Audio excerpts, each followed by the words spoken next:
The number one fear for an American, pre-retiree, retiree, is running out of money before they run out of life.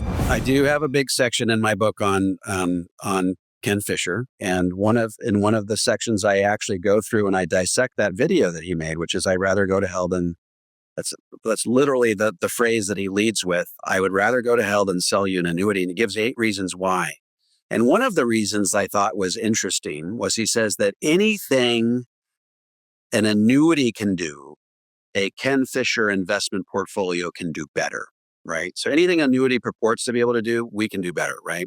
And so I tackle that proposition in the book.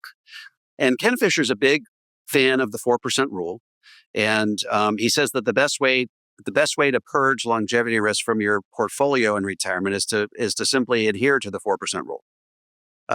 What that fails to acknowledge, however, is that if the goal, and let's put some real numbers, apply some real numbers to his proposition. Let's say you got $1 million, and that means that you can take out $40,000 per year that first year, adjusted every year thereafter for inflation. So if $40,000 adjusted for inflation is what you want, then the Ken Fisher approach is a pretty expensive way of going about doing it, because it costs you $1 million to realize $40,000 of income.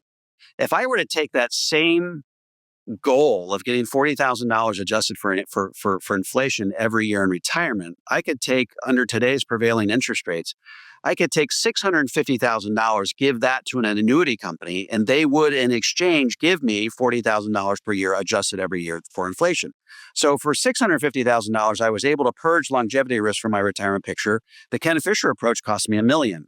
My approach freed up $350,000 with which I can do some very interesting things. I can get some long-term care. I can create a discretionary fund with which I could travel the world or fix the hole in my roof or replace my carburetor or what have you. And so the Ken Fisher approach is the, bar none, most expensive way of making sure your money lasts through life expectancy. And it isn't even 100% foolproof. It's only 85%. He acknowledges in another study that it may be as low as a 75% success rate. And so that's just an example of where I take Ken Fisher to task for some of the things that he says in that video. Say that point again for people who don't, because I think that gets lost, that you can take a unit of a dollar and get greater income in an annuity than a regular portfolio.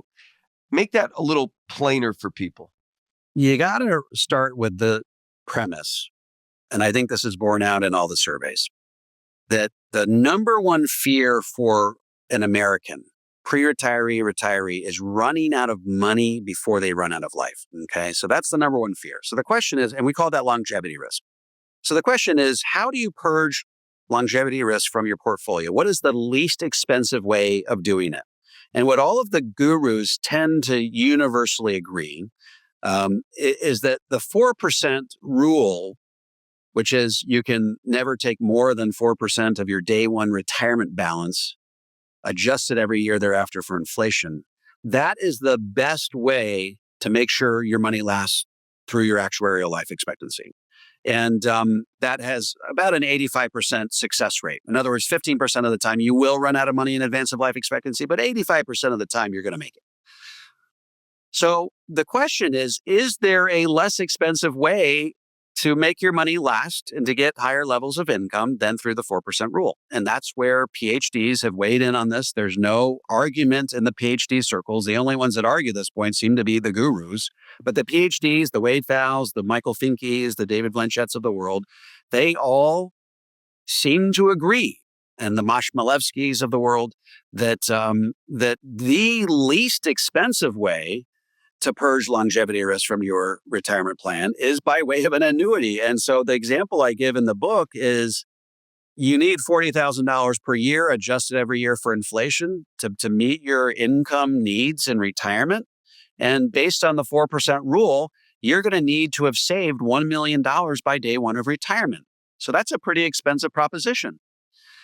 Whereas if you utilize an annuity, you simply hand $650,000 over to an annuity company, and they will in turn give you $40,000 per year, adjusted every year for inflation.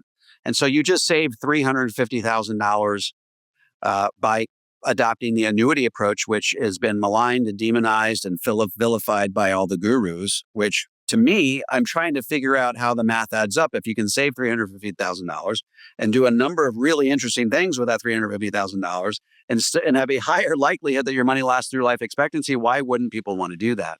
And so that's really the beef that I have with Ken Fisher and some of these other gurus that sort of make these blanket statements and categorically vilify, cash value life insurance and annuities and other, important financial tools that PhDs have endorsed for years and years and years.